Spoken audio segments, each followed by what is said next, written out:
Okay, kids, do you know where we're going today? We're going to see a train.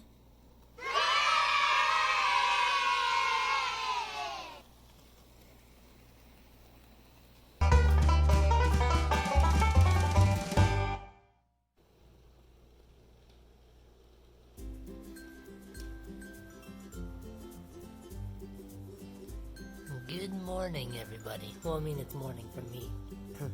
It's morning for me, but whatever. Today is a day that I've been wanting to do for a while. A full tour of my C.H.P.R.R. model railroad. And I got Jack running down there. So what better way to start this off than by saying thank you all so much for watching all of my silly videos over the years. But anyway, you guys seem to love my model railroad, and I do have more videos planned. But I figure, why don't I give you guys a full tour? And so, normally I just show like this main section right here. I don't go in depth on everything, and so I'm going to be giving you guys a tour of what the entire thing looks like. And don't worry, the 4449 is going to be running in this video too. But anyway, let's get started at the very entrance, which is right here.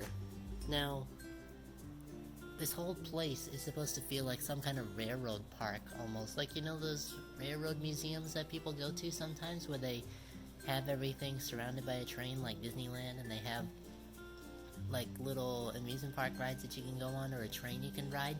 Well, in this case, that's what my railroad is supposed to feel like, except it's an actual place you can live. Like, over there's all the houses, and then there's a big city over here. Sorta big. Anyway, I will take you on a full tour of everything, and let's say we go left. And so, this road that right here is one of my favorites. And so, as you can see, it leads down towards the houses, or what I call the residential area. And along the way, you can find the train station, which actually connects to all of these. There's an underground section that goes underground. And as you can see, there's old-fashioned cars everywhere.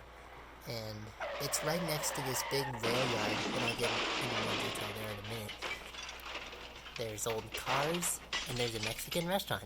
I found this for some reason. I don't know why this was the only one I had, but then, oh, looks like there was a car wreck. I'm hoping they'll clean that up.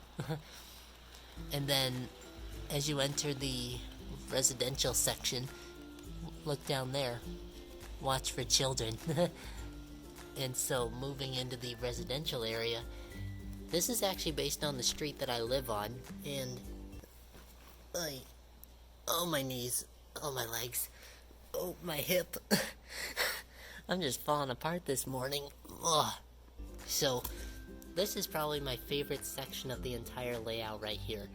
It's got nice houses, and I also tried to make this as accurate to a real-life neighborhood as possible.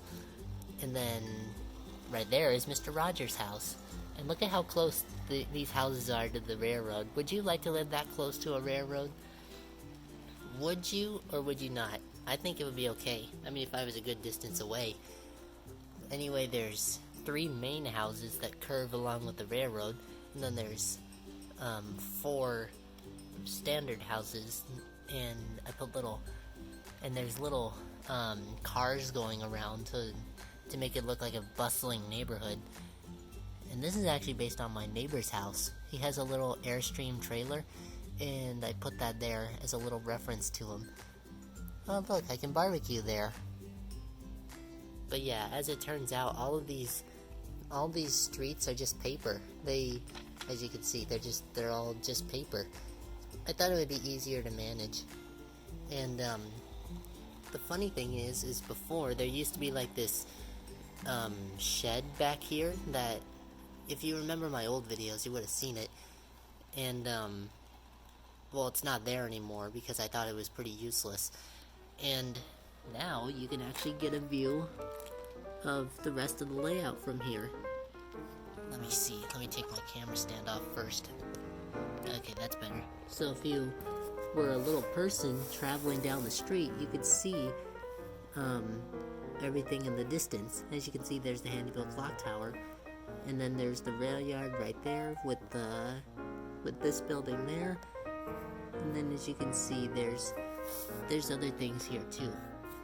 This would actually be a really nice place to live in real life. And over in the distance, you can see the Railyard too.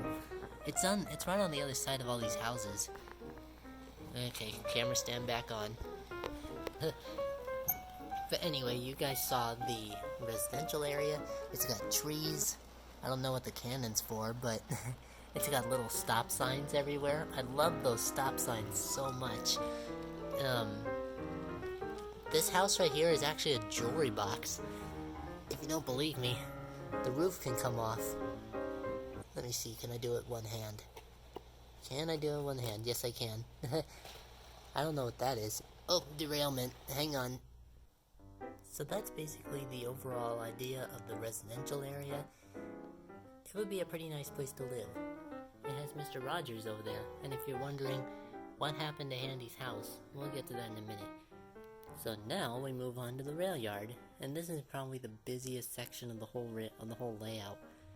In this case, it's got all my trains stored. It has the Jupiter, Sally, Jack, the trolley, the 2 trains for the Jupiter and Jack and Sally, and this long stretch of track right here goes for the 4449's train, which as you can see is absolutely enormous. I mean, it's not that big on... It may look big on camera, but in reality this train is actually pretty small. So look, that's my forearm next to the 4449, as you can see. So my hand is roughly the same size as the locomotive.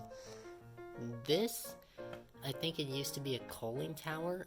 I'm not sure because there's like a thing right there inside. I can't get it out, and so I think this used to be a coaling tower, but I can't get it out right now. But I did fix the staircase. I like the staircase. It took a while for me to glue it together. And then it also has some leftover buildings my dad gave me, and some that I found too. Like these 2 little buildings, some storage containers, a dump truck, 2 dump trucks, and I don't know what those are, like Jenga blocks over there? I'm not sure. And I used this Railyard took a while for me to figure out because I needed to figure out how long each section of track needed to be to support each train. And so I had to swap all the trains out a bunch of times in order to figure out the order in which these things would be stored. So the long track is for the 4449 since it's the longest. Then this is the second longest, and then this one right here is the shortest. And in the middle is where all the trains are stored. Those are for the small ones, and then this one's for the 4449. This Railyard is not big enough to house any more of my trains, and so that's why in the corner you can see some leftover diesels that I found. Those ones I can't fit in the Railyard, so I have to put them off to the side. But anyway, it's right next to the Lakeside curb section, which I'll get to that in a little bit too. I'm gonna see if I can get the 4449 up and running, because in between the clips when I was testing it, in between when there was a derailment, like I said before, for some reason the 4449's one of her cars isn't doing good, which is actually normal for me. One sec. So far so good. I haven't seen any wheel slippage or anything like that. I'm still looking because, if you're wondering, this car right here is the car that gives me the most amount of trouble. I don't know why. I think it's because of its low weight. I'm not sure.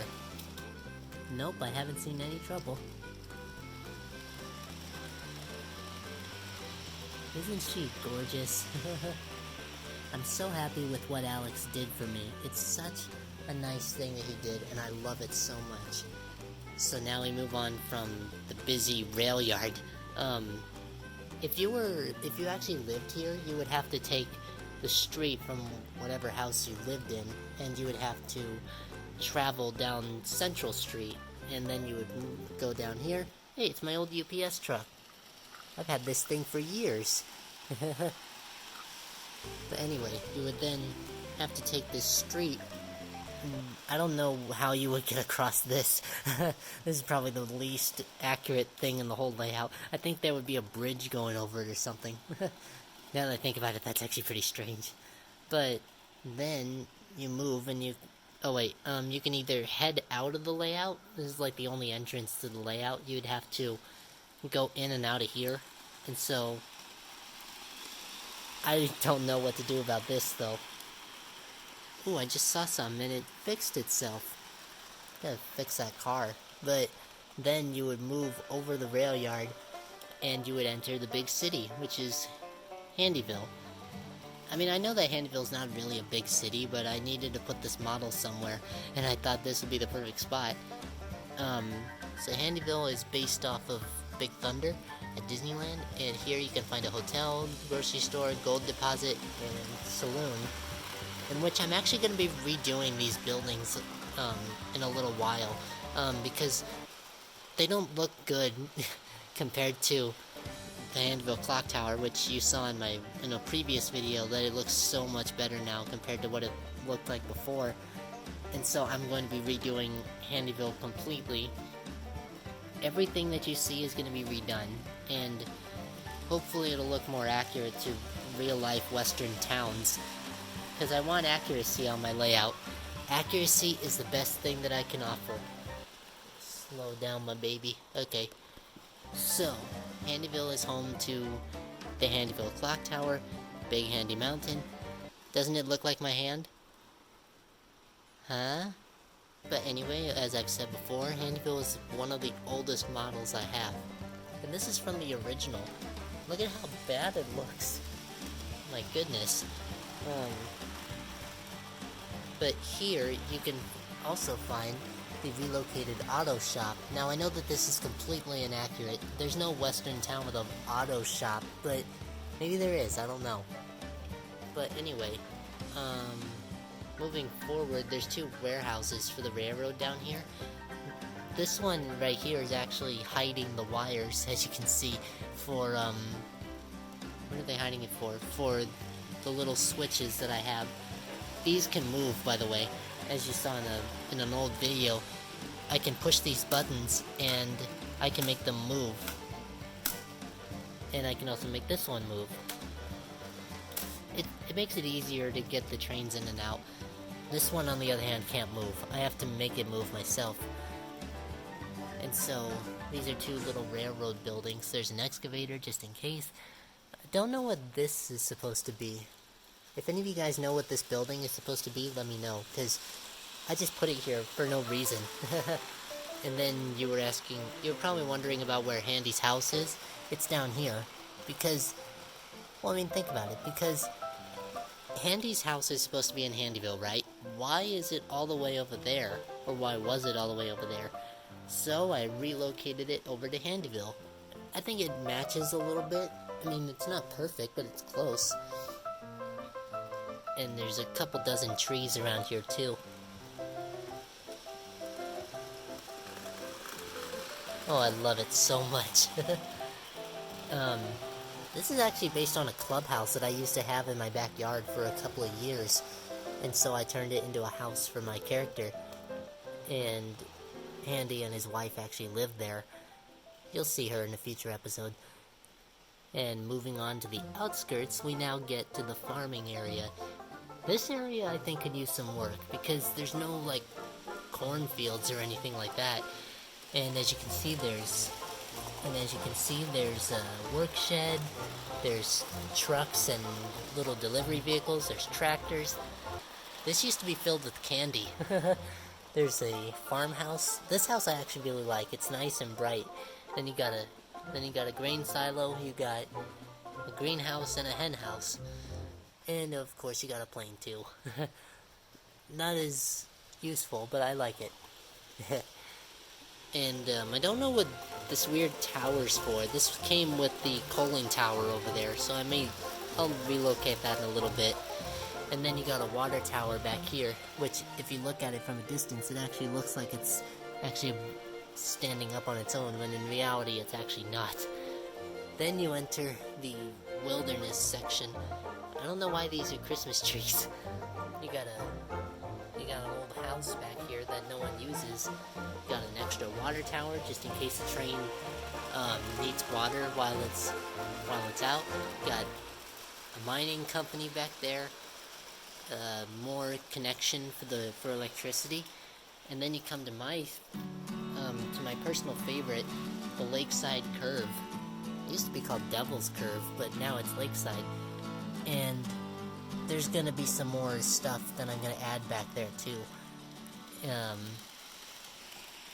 Come on, go faster for me. I need you to get over there.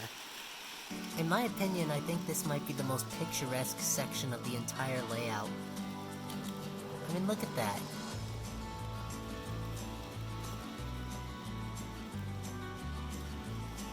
Oh yeah.